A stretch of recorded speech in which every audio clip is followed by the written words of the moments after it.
qui ont été prises ou pas par les Russes ou qui n'étaient pas touchées. Exact, exact. Ben,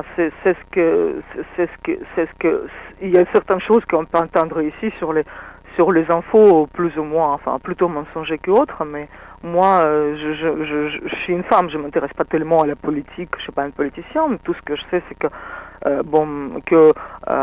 à l'est de l'Ukraine, il y a la bataille pour le Donbass, pour enfermer les nazis ukrainiens dans une sorte de chaudron pour les encercler, puisqu'ils ont construit un dur depuis 8 ans et malheureusement ils bombardaient Donetsk et les populations civiles comme des lâches à partir de ça avec les armes occidentales. Je sais que, comme tout le monde, que Mariupol a été tombé, mais ça, il y a longtemps déjà. Après, Poutine n'a jamais dit qu'il voulait occuper les villes ukrainiennes. C'était pas le but. Je sais que Nikolaev, par exemple, reste ukrainien, le Kherson et les Russes. Et Poutine a donné la possibilité aux habitants d'Ukraine d'avoir les passeports russes. Et contrairement à ce qu'on raconte ici, ça ne va pas être mal pris. Au contraire, ça va être bien pris puisque le peuple ukrainien, il n'a pas du tout envie de faire la guerre. Kiev, évidemment, il reste ukrainien. Personne n'a jamais essayé de prendre Kiev. Kharkov, pareil, sauf qu'il y a des unités militaires ukrainiennes autour de Kharkov dans une des directions. Donc, ils se font torpiller par les Russes. Et le gros de la bataille se concentre vraiment à peu près dans le centre de l'Ukraine vers l'est, là où il y a Donbass et les approches au Donbass, et là où les Ukrainiens, la grande partie de l'armée ukrainienne, ont été positionnés depuis 8 ans déjà, et d'où ils ont commencé le bombardement des villes de Donetsk, des deux républiques populaires de Donetsk, qui ont dit sécessionnaires ou russophones, à partir de 16 février 2022. C'est ce qui a d'ailleurs provoqué l'intervention de Poutine, puisque les deux présidents des deux républiques sont venus lui demander qu'il les protège et qu'il les défende, et ça fait déjà 8 ans. Mais depuis 8 ans, Poutine ne bougeait pas parce qu'il pensait que la voie diplomatique était ouverte et que les accords de Minsk allaient être respectés. Simplement, quand Zelensky a dit qu'il ne comptait pas respecter le cessez-le-feu, et à partir de 14 et 16 février, de ces positions-là, ukrainiennes, de Kramatorsk et d'autres villes, ils ont commencé le bombardement de Donetsk et Lugansk encore plus fort qu'avant. Donc là, maintenant, les militaires russes vont remplir cette tâche qui leur a été confiée de démilitariser l'Ukraine. C'est véritablement ça. Parce que il y a très peu de militaires, finalement, ukrainiens qui ont été des conscrits qui restent là-bas. C'est vraiment les maraudeurs, les mercenaires. C'est vraiment les militaires qui ont prêté serment je ne sais pas moi, ces unités paramilitaires là maintenant, je ne sais pas si vous le voyez ici, moi je vois beaucoup de choses sur internet personnellement. Quand on les voit sortir, ces soldats de Mariupol, ils ont tous les croix gammées, ils ont les signes de Troisième Reich tatoués sur leur corps, tout en long, en large, en travers. C'est évident que ce sont les nazis, ceux qui ont, c'est les héritiers de Bandera qui massacraient absolument tout le monde sauf les Ukrainiens. Les Juifs, les Russes, les Hongrois les Polonais ont tous passé par les tortures. Donc Bandera, qui est le héros, Stéphane Bandera, qui est le héros national ukrainien, et il y a même les villes qui portent son nom maintenant à Kiev et ailleurs. Il y a même un jour qui est consacré à sa mémoire. C'est pas simplement un nationaliste ukrainien, c'est vraiment un nazi, un support des nazis. D'ailleurs, il vénère les unités de Troisième Reich qui ont massacré et brûlé Oradour-sur-Glane. Quelque chose qui est symbolique pour les Français, mais chez nous, Oradour-sur-Glane, c'était pratiquement tous les villages. C'était pratiquement toutes les villes et tous les villages qui ont subi ça, sauf en Ukraine. Là où les Ukrainiens certains ont accueilli le Troisième Reich avec les bras ouverts, parce que ils pensaient qu'ils pouvaient être très libres et très épanouis avec les nazis. Mais on a déjà parlé avec ça, je crois. Quand on pactise avec le diable, il faut être prêt à subir après les conséquences. Ils pensaient que être le peuple libre, pour eux, c'était de massacrer les autres peuples. C'est pas simplement se développer et essayer de commercer ou avoir des accords avec les autres. Non, pour eux, les Ukrainiens, c'est quasiment le premier peuple qui existait. Ils sont tellement délirants, je crois qu'ils racontent même qu'Adam et Ève étaient ukrainiens. Hein. Intéressez-vous un peu à ça. Il y a de quoi se faire les 20 minutes de rire nécessaires dans la journée pour se sentir bien. Hein. C'est carrément des sketchs. C'est des malades mentaux, ceux qui sont à l'œuvre, les premiers de l'idéologie ukrainienne. Je ne dis pas que tous les Ukrainiens sont comme ça, et Dieu merci, il n'y a aucun peuple qui est taré à 100%, ça n'existe pas. Par contre, les nationalistes ukrainiens, c'est vraiment les tarés, les plus tarés des tarés. Et eux, ils vont vous raconter n'importe quoi et faire des montages de la guerre en racontant que toute l'Ukraine est à feu et à sang. C'est pas du tout le cas. Et il y a l'Est où il y a maintenant quelques actions militaires. Odessa, où ils sont pro-russes. Ils ne veulent pas du tout voir les Ukrainiennes. Le pouvoir ukrainien, il n'est pas encore... Enfin, il est tranquille parce que les Russes ne comptent pas la prendre, mais le problème c'est que la population russophone d'Odessa, il est prise en otage par les militaires de ce fameux régiment Haïdar, notamment le maire d'Odessa, un certain Maxime Marchenko, qui est un des anciens commandants du régiment Haïdar, qui était... c'est quasiment, on dit que c'est l'État islamique. L'Ukraine est comparée avec l'État islamique par les massacres et les exactions qu'ils ont perpétrés sur la situation, sur la population russe. Donc Odessa est prise en otage. D'ailleurs, il y a c'est pas drôle du tout, mais il y a même les bateaux étrangers qui sont pris en otage à Odessa, notamment 21 bateaux turcs ça fait 3 mois, ils ne peuvent pas quitter le port d'Odessa parce que les Ukrainiens ne les laissent pas partir de peur que les Russes les bombardent, les torpillent.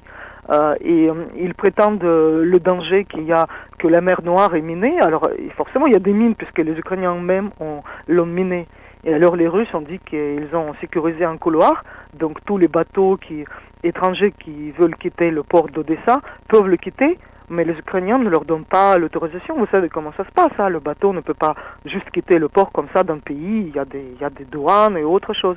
Donc les bateaux étrangers sont pris en otage par les Ukrainiens à Odessa pour se protéger. Et c'est comme ça qu'ils font toujours ces nazis. Hein? Ils se font des boucliers humains et après ils se prétendent très courageux. Mais on les a vus, c'est pas des... Il y a des durs, oui, mais ils sont durs quand ils font massacrer la population civile.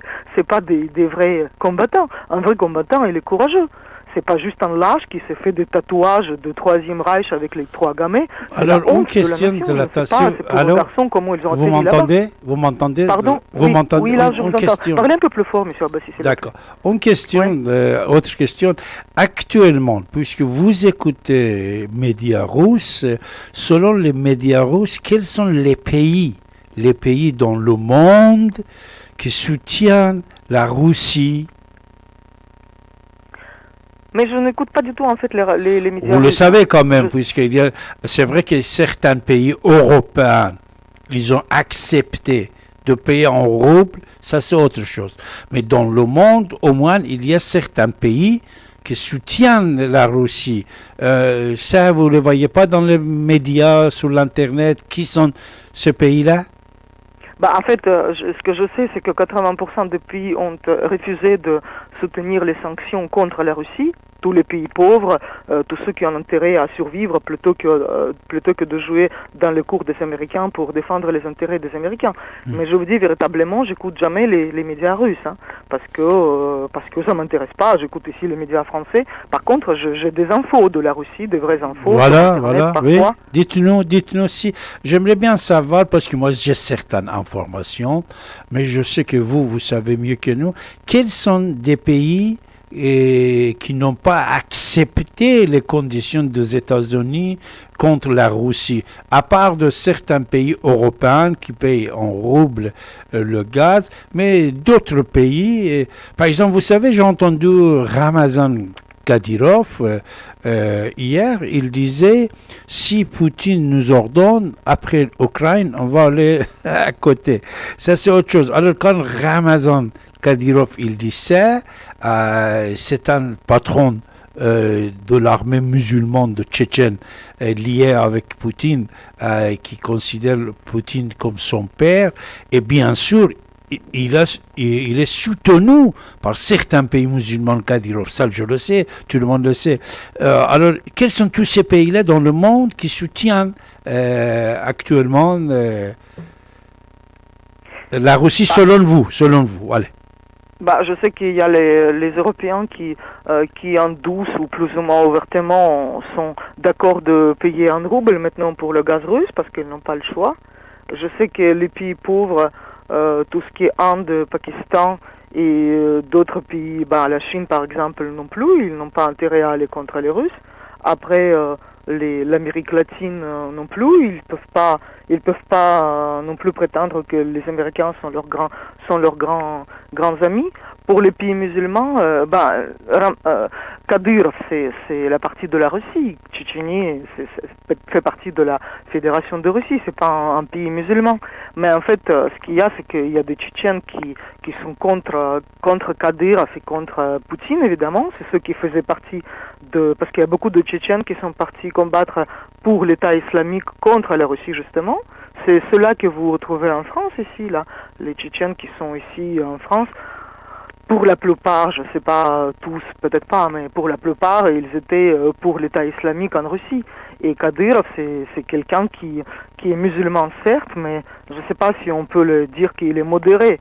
Mais en tout cas, il veut préserver les traditions de l'islam tchétchène, où les femmes sont quand même pas couvertes de la tête aux pieds. Ils ont quand même les visages qui sont ouverts. Ils ont leurs traditions, notamment le respect des anciens, et vraiment les traditions qui sont propres à la nation tchétchène. Et quand l'État islamique, avec les Tchétchènes, avec l'aide des autres Tchétchènes, aurait voulu soumettre la Tchétchénie, Kadyrov, qui était musulman, il était religieux. Avec les autres religieux, ils se sont insurgés contre ça. Mais en fait, si les Tchétchènes de Kadyrov, si la République de Tchétchénie, s'ils ne sont pas avec les Russes, ils seront juste bouffés et inondés et ils vont se dissoudre dans l'État islamique, comme les autres. La Syrie, c'est un allié qui est traditionnel, vous savez plus que moi. Pour les autres, moi ça m'intéresse même pas l'Arabie Saoudite qui est un jour avec vous, un autre jour contre vous. Israël, ça me fait beaucoup de mal parce que je pensais qu'Israël allait aider à établir la paix dès le début. Alors le comportement de Zelensky, je sais très bien que toutes ces partitions sont écrites d'avance, c'est peut-être un théâtre, on voit comme ça un ambassadeur d'Israël qui vient, qui dit à Zelensky, allez... Zeleta, merci beaucoup Zeleta, puisque j'ai d'autres personnes qui vont intervenir, je vous remercie beaucoup. Pour la semaine prochaine, je serai avec vous, Zeleta.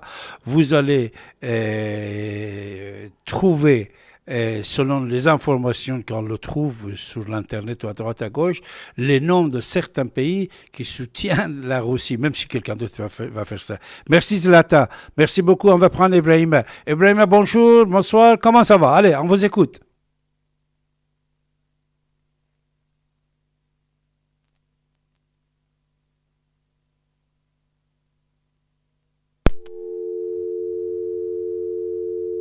Ah, désolé, Ibrahim, il est parti pour revenir. Hein? Je suis désolé.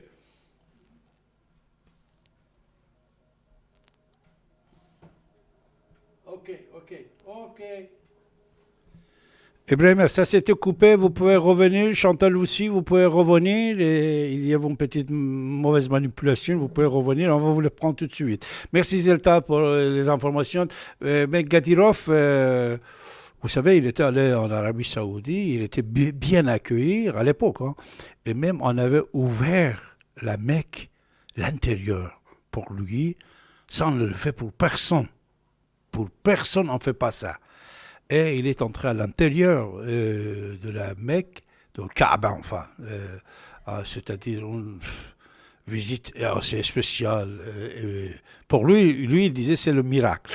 Voilà, vous écoutez votre radio. Désolé, il y avait deux personnes en attente qui s'étaient coupées. Vous pouvez revenir, on va vous reprendre tout de suite.